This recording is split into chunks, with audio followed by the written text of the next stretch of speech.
الحمد لله رب العالمين، والعاقبة للمتقين، والصلاة والسلام على سيد الأنبياء والمرسلين. أما بعد، فأعوذ بالله من الشيطان الرجيم. بسم الله الرحمن الرحيم. كل نفس ذائقة الموت. صدق الله العظيم وصدق رسوله النبي الكريم. إن الله وملائكته يصلون على النبي يا أيها الذين آمنوا صلوا عليه وسلموا تسليما. اللهم صل على سيدنا ومولانا محمد وعلى آل سيدنا وأصحاب سيدنا وأزواج سيدنا ومولانا محمد وبارك وسلم عليه. اللهم صل على محمد وعلى آل محمد كما صليت على إبراهيم وعلى آل إبراهيم إنك حميد مجيد. اللهم بارك على محمد وعلى آل محمد كما باركت على إبراهيم وعلى آل إبراهيم إنك حميد مجيد. لائق عزت و احترام عزیزان اسلام، اللہ رب العالمین کا احسان، خالق کائنات مالک کائنات نے ہمیں یہ توفیق نصیب فرمائی اور ہم نماز جمعہ کے لیے حاضر ہوئے ہیں. اللہ رب العالمین ہم تمامی احباب کی حاضری کو قبول و منظور فرمائے. عید الاضحیٰ کی آمد ہے. کل انشاءاللہ پورے پاکستان میں عید نثار عید الاضحیٰ منائی جائے گی. سنت ابراہیمی علیہ السلام کو ادا کیا جائے گا. اللہ رب العالمین اس عید کی برکتیں تمام امت مسلمہ کو نصیب فرمائے. زندگی نے وفا کی. اللہ تعالیٰ کی توفیق سے انشاءاللہ صبح عید کے خطبے میں فلسفہ قربانی کہ کس طرح حضرت ابراہیم علیہ السلام نے اپنے لخت جگر حضرت اسماعیل علیہ السلام کو اللہ کی بارگاہ میں قربان کرنے کے لیے تیار ہوئے. انشاءاللہ صبح عید کی نماز اور عید کے خطبے میں اس حوالے سے ذکر کیا جائے گا. آج کا عنوان موجودہ حالات کے پیش نظر میں نے منتخب کیا ہے، وہ موت کے حوالے سے ہے کہ موت کیا چیز ہے، اور موت کے حوالے سے نبی کی احادیث اور اللہ کی دائرہ کتاب کیا بیان فرماتی ہے. ہماری بدقسمتی یہ ہے کہ ہمارا کوئی اپنا رشتہ دار یا اپنا عزیز اس دنیا سے جاتا ہے تب ہمیں اللہ کی کتاب قرآن مجید یاد آتی ہے. ہم مساجد کی الماریاں کھولتے ہیں اور ایثار ثواب کی نیت سے اللہ کی کتاب کھولتے ہیں. جب اپنا کوئی دنیا سے جاتا ہے تو ہم دعائے مغفرت کے لیے اس اللہ کی کتاب کو کھولتے ہیں. اس کے علاوہ پورا سال گزر جاتا ہے، ہم مسجد کی الماری سے اللہ کی کتاب کبھی نہیں کھولتے. یہ کتاب ایثار ثواب کے لیے صرف نہیں دنیا میں نازل ہوئی، یہ کتاب کسی کے بخشوانے کے لیے فقط اللہ کے نبی پہ نازل نہیں ہوئی، یہ کتاب امت مسلمہ کے لیے رہنمائی لے کے اس دنیا میں تشریف لائی۔ یہ اللہ کی کتاب نصیحتوں کا پیغام لے کے آئی ہے۔ کاش کہ نبی کی امت جس طرح ایثار ثواب کے لیے مسجد کی الماری سے قرآن کھولتی ہے، کاش ہم اپنے دل کی نصیحت کے لیے اس کتاب کو کھولیں۔ اگر ہم اس کتاب کو کھولتے تو اس کتاب میں ہمیں موت کا بیان بھی نظر آتا، ہمیں قبر کا بیان بھی نظر آتا، اور ہمیں آخرت کی فکر بھی اسی کتاب قرآن مجید سے نظر آتی۔ آج کا میرا عنوان موت کے حوالے سے ہے کہ اے بندہ مومن، جو تجھے خدا نے زندگی دی ہے، آخر اس زندگی نے ختم ہونا ہے، اور اس زندگی کو مٹانے کے لیے جو چیز تیرے پاس آئے گی اس چیز کا نام اللہ نے موت رکھا ہے۔ موت کے حوالے سے اللہ کی لالائت کتاب کہتی ہے کل نفس ذائقۃ الموت، ہر انسان نے موت کا مزہ چکھنا ہے۔ اے بندہ مومن، جس طرح انسانوں کی زندگی ایک جیسی نہیں ہوتی، اسی طرح انسانوں کی موت بھی ایک جیسی نہیں ہوتی۔ عبادت گزار انسان ہو، نمازی انسان ہو، متقی اور پرہیزگار مسلمان ہو، اور دوسری طرف ایسا انسان جو گناہگار ہو، اللہ کی نافرمانی کرنے والا ہو، نمازوں کی طرف دھیان نہ دینے والا ہو، تو بتاؤ ان کی زندگی جب ایک جیسی نہیں ہو سکتی تو ان کی موت بھی ایک جیسی نہیں ہو سکتی۔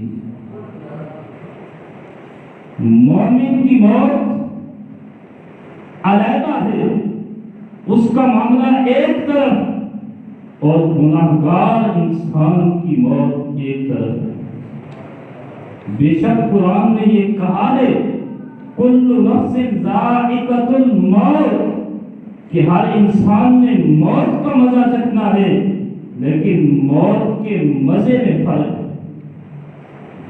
کسی کو موت کا مزہ ایسے ہوتا ہے کہ جب اسے موت آتی ہے تو وہ اللہ کی بارگاہ میں شکر ادا کرتا ہے کہ یا اللہ تیرا شکر ہے، تو نے مجھے موت دی ہے، اس کے ذریعے سے میں آخرت کے قریب ہو جاؤں گا۔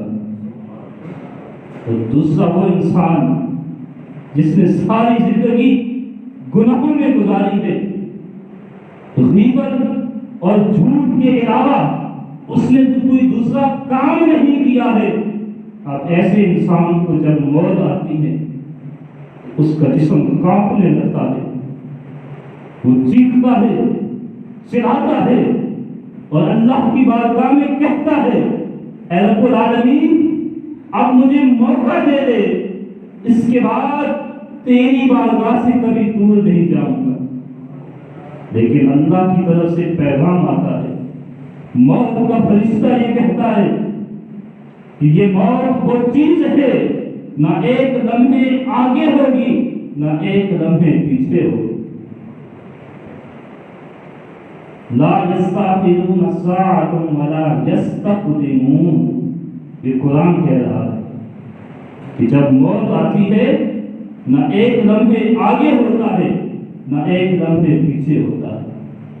یہ نہیں کہ موت کا فرشتہ آئے اور مسلمان کہے اے موت کے فرشتے مجھے ایک دن کی مہلت دے دے، تو یہ کبھی نہیں ہو سکتا۔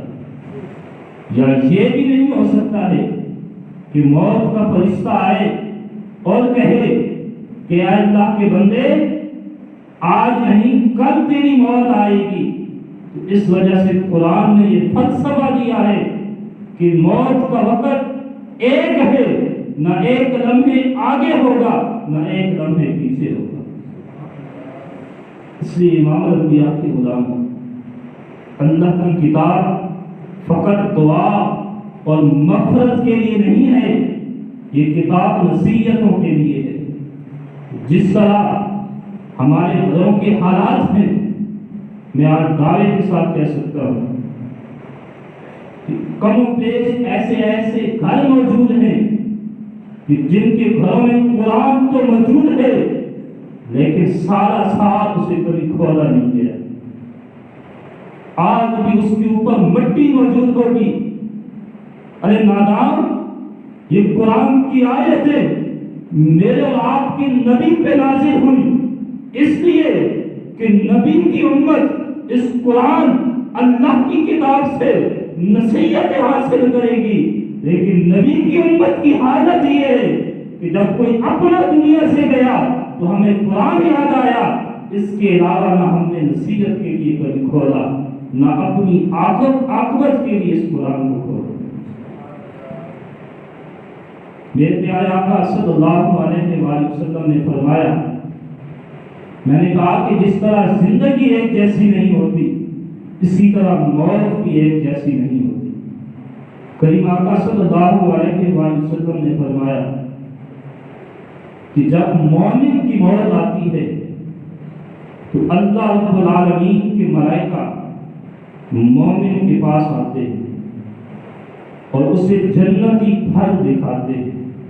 وہ پھل جب وہ دیکھتا ہے اور اس کی خوشبو میں اس قدر مگن ہو جاتا ہے کہ اسے پتہ بھی نہیں چلتا ہے اور اس کے جسم سے روح قبض کر دی جاتی ہے۔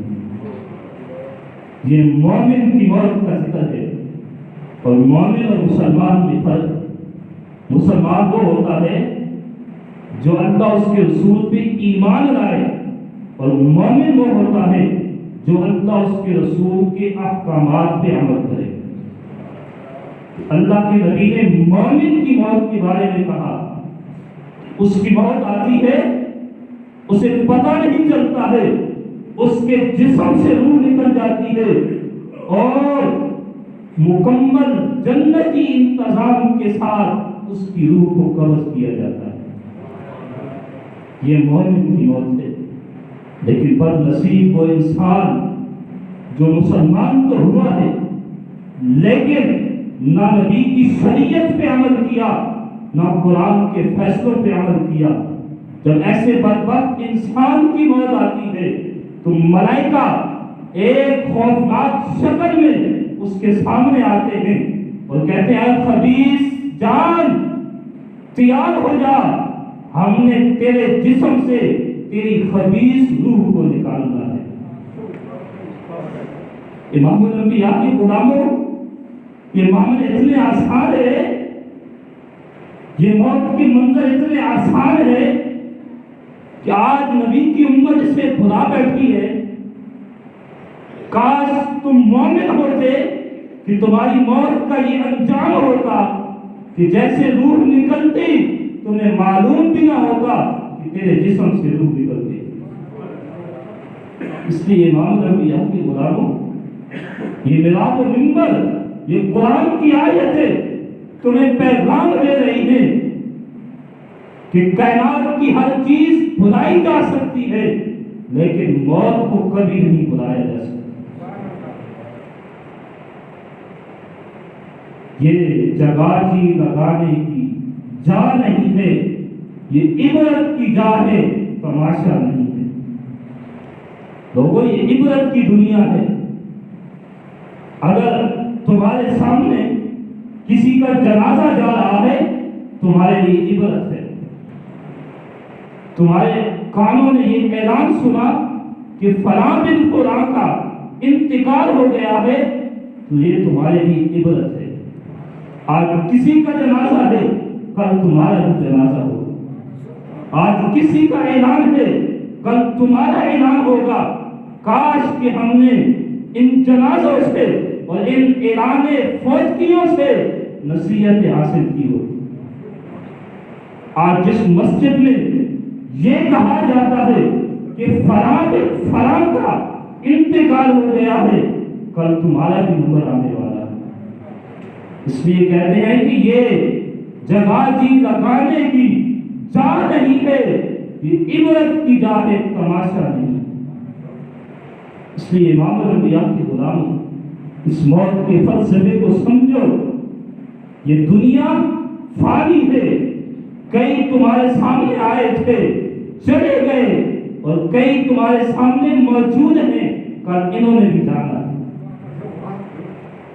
دنیا میں آنے کی ترتیب ہے، دنیا میں آنے کی ترتیب ہے، دادا پہلے ہوتا ہے، باپ پھر آتا ہے، پوتا پھر آتا ہے، لیکن جانے کی کوئی ترتیب نہیں ہے۔ ابھی دادا زندہ ہے، اس کے سامنے پوتے کا انتقال ہو گیا ہے، ابھی باپ زندہ ہے، بیٹا دنیا سے جا رہا ہے۔ تو اے نبی کے غلاموں، بتانا یہ چاہتا ہوں کہ آنے کی ترتیب ہے، جانے کی ترتیب نہیں ہے۔ تو پھر کس مان سے یہ جی رہے ہو، کس مان سے اللہ کے نافرمان ہوتے جا رہے ہو؟ جب موت کا ایک لمحے کا بھی انسان کو معلوم نہیں کب آئے۔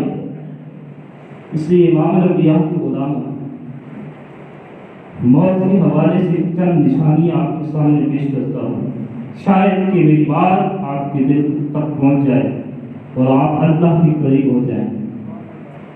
حضرت یعقوب علیہ السلام کے پاس موت کا فرشتہ آتا ہے، حضرت اسرائیل علیہ السلام، آپ سے ملاقات ہوتی ہے۔ حضرت یعقوب نبی کہتے ہیں، اے موت کے فرشتے، کیا میری روح کو قبض کرنے کے لیے آیا ہے؟ تو موت کا فرشتہ کہتا ہے، اے اللہ کے نبی، موت روح قبض کرنے کے لیے نہیں آیا ہوں، آپ سے ملاقات کے لیے آیا ہوں۔ اب اللہ کے نبی اور موت کے فرشتے کے درمیان باتیں ہو رہی ہیں۔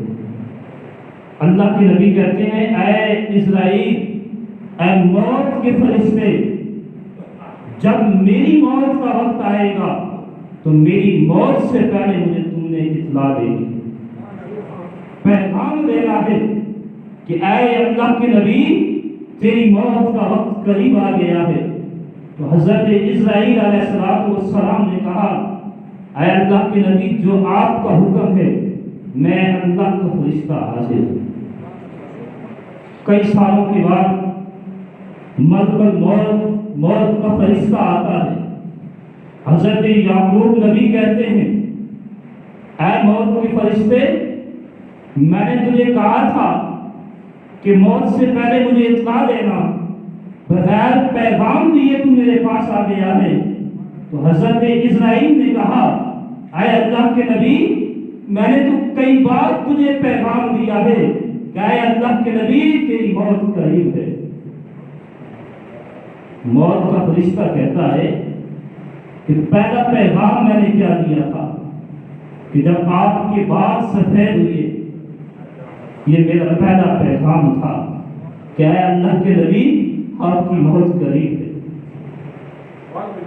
میرا دوسرا پیغام یہ تھا کہ آپ کے جسم کے اندر چستی اور توانائی ختم ہو گئی، یہ میرا دوسرا پیغام تھا کہ اے اللہ کے نبی، موت قریب ہے۔ اور تیسرا پیغام یہ ہے کہ آپ کی کمر، آپ کی پشت جھک گئی ہے، آپ لاٹھی کے سہارے چلنے لگے ہیں۔ اے اللہ کے نبی، یہ میرا تیسرا پیغام تھا کہ اے اللہ کے نبی، آپ کی موت قریب ہے۔ اے میرے قریب آقا کے غلام، کیا ہمارے بال سفید نہیں ہوئی ہے؟ کیا ہمارے جسم کی طاقت اور چستی ختم نہیں ہوئی؟ کیا ہماری پشت ابھی جھکی نہیں ہے؟ کیا آج ہماری کمر جھکی ہوئی نہیں ہے؟ اس کے باوجود بھی ہم موت سے بے خبر ہیں۔ تمہارے سفید بال تمہیں پیغام دے رہے ہیں کہ آج جس کی موت کے لیے تم آئے تھے کل تمہاری موت آئے گی. آج تمہارے کامتے ہوئے جسم تمہیں پیغام دے رہے ہیں کہ تمہاری موت قریب ہے. آج تم لاٹھی کے سہارے چلتے ہو, تمہیں یہ پیغام دیا جا رہا ہے کہ تمہاری موت قریب ہے. پھر بھی اللہ کی نافرمانی, پھر بھی مسجد غیر آباد, پھر بھی نماز کی طرف نہیں آؤ گے. اس سے زیادہ اور بدبختی والی کیا بات ہو سکتی؟ جب منظر قریب ہے, آنکھوں سے دیکھ رہے ہیں, موت آنے والی ہے, پھر بھی ہم بے نمازی کیے, تو اس سے زیادہ اور بدبخت انسان کون ہو سکتا ہے؟ حضرت موسیٰ علیہ السلام کے پاس حضرت اسرائیل علیہ السلام آتے ہیں اور کہتے ہیں اللہ کے نبی آپ کی روح قبض کرنے کے لیے آیا. موسیٰ نبی جلالی نبی تھے, آپ نے جلال میں آ کر موت کے فرشتے کو ایک مکہ رسید کیا جس سے موت کے فرشتے کی آنکھ باہر نکل آئی. پھر اللہ کی بارگاہ میں شکایت کی, اے رب العالمین تیرے کریم نے, تیرے پیارے نبی نے میرے ساتھ یہ معاملہ کیا ہے. اللہ نے کہا اے موت کے فرشتے میرے موسیٰ کریم کو پیغام دے کہ اے میرے نبی جیسے آپ چاہتے ہیں ہم ویسا کریں گے, آپ بتائیں کیا چاہتے ہیں؟ اللہ نے کہا اے موسیٰ کسی بھی جانور کے اوپر آپ ہاتھ رکھیں, جتنے بار اس جانور کے ہوں گے اتنے سال کی زندگی ہم آپ کو نصیب کریں گے. تو موسیٰ علیہ السلام نے پھر سوال کیا, آپ نے کہا اے موت کے فرشتے جس جانور کے بالوں کے حساب کے مطابق اتنے سال کی زندگی مجھے دی جائے گی, اتنے سالوں کے بعد کیا ہوگا؟ ملک الموت نے کہا اے موسیٰ نبی اس کے بعد پھر آپ کی روح کو قبض کر دیا جائے گا. تو موسیٰ نبی نے کہا اتنے سال مجھے نہیں جینا, پھر ابھی میری موت کو میری روح کو قبض کر.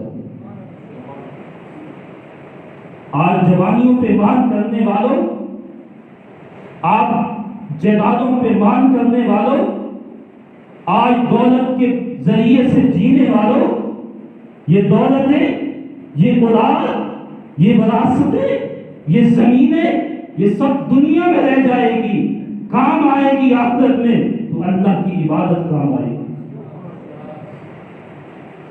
تمہاری اولادیں تمہاری زمینوں کے معاملات میں جھگڑا کریں گے, ایک کہے گا یہ قوم میرے لیے تھا, دوسرا کہے گا میرے لیے تھا. اے انسان جس اولاد کے لیے تم خدا سے دور ہوتا رہا, کل قیامت کے دن اسی خدا کی عبادت تجھے کام آئے. یہ عدل فیصلہ ہے. اس لیے امام الانبیاء کے غلاموں, یہ موت کی کچھ نشانیاں تھیں جو آپ لوگوں کے سامنے بیان کی. خدا اللہ کے قریب آ جاؤ, اپنی مسجدوں کو آباد کرو, یہ مسجد تمہارے لیے گواہی دے گی. اے رب العالمین یہ دنیا کے معاملات کے ساتھ ساتھ تیرے گھر کو آباد کرتا رہا, آپ اس کی قبر کو جنت کے باغوں میں سے باغ بنا دیں. کب سمجھیں گے اس بات کو؟ 8 مہینے ہو گئے ہیں یہی پیغام دے رہا ہوں, خدا مسجد کو آباد کیجیے. کیوں نہیں کر رہے اس مسجد کو آباد؟ کیا تمہیں اپنی موت پہ یقین ہے؟ کیا تم لکھوا کے لائے ہو کہ ہم نے اتنے سال جینا ہے؟ جب موت کی خبر نہیں تو پھر آخرت سے بے خبری کیسے؟ جب موت کی خبر نہیں ہے تو پھر ہماری مسجد غیر آباد کیسے؟ اس لیے امام الانبیاء کے غلام آخری بات کہہ کے اجازت چاہوں گا. ہماری فوجیوں میں یہ معاملہ ہوتا ہے جب ہمارا کوئی اپنا دنیا سے جاتا ہے, جب اس کو غسل دیا جاتا ہے تو لوگوں کا ہجوم اس غسل کو دیکھ رہا ہوتا ہے. یہ وہ بات ہے جو ہمارے اس علاقے کے لیے خاص ہے. غسل کے لیے اس کے وارثین کے علاوہ یعنی بھائی بیٹے اور باپ کے علاوہ دوسرا کوئی شخص قریب نہیں ہونا چاہیے. لیکن یہاں تماشا لگا ہوتا ہے. جس طرح زندہ انسان دوسرے انسان سے حیا رکھتا ہے، اسی طرح جب انسان کی میت ہوتی ہے اسے غسل دیا جاتا ہے تو وہ انسانوں سے حیا رکھتی ہے. جب وارثین موجود ہیں دوسرے بندے کا کام ہی نہیں ہے کہ وہ اس میت کے غسل کو دیکھے. اس لیے امام الانبیاء کے غلاموں اس رسم کو، اس رواج کو ختم کرو. جو اس کے بیٹے ہیں، جو بھائی ہیں، جو اس کا والد ہے، وہی غسل کے وقت قریب ہو، دوسرا کوئی بندہ نہ. یہ 50 اور 100 کے حساب سے لوگ میت کا غسل دیکھ رہے ہیں. ایک تماشا لگا ہوا ہے. امام الانبیاء کے غلاموں کب نبی کی شریعت کو سمجھو گے کہ میت کا غسل جتنا پردے میں دیا جائے گا اتنا میت کے لیے فائدہ ہوگا. ایک یہ بات. دوسری یہ بات کہ ہم جس کے لیے فاتح کے لیے آتے ہیں، جس دنیا سے جانے والے کے لیے دعا کے لیے آتے ہیں، اس کو فائدہ کب ہوگا؟ جب ہم ساتھ مسجد میں نماز کے لیے آئیں. 50 لوگوں کا ہجوم فاتحہ کے لیے آیا ہوا ہے، بیٹھا ہوا ہے دعائے اسحاق کے لیے. مجھے بتاؤ اس عمل سے کیا ہمارا اپنا بھائی، ہمارا اپنا رشتہ دار خوش ہوگا کہ ہم اس کی دعا کے لیے تو بیٹھے ہیں لیکن مسجد میں نماز کے لیے نہیں آ رہے؟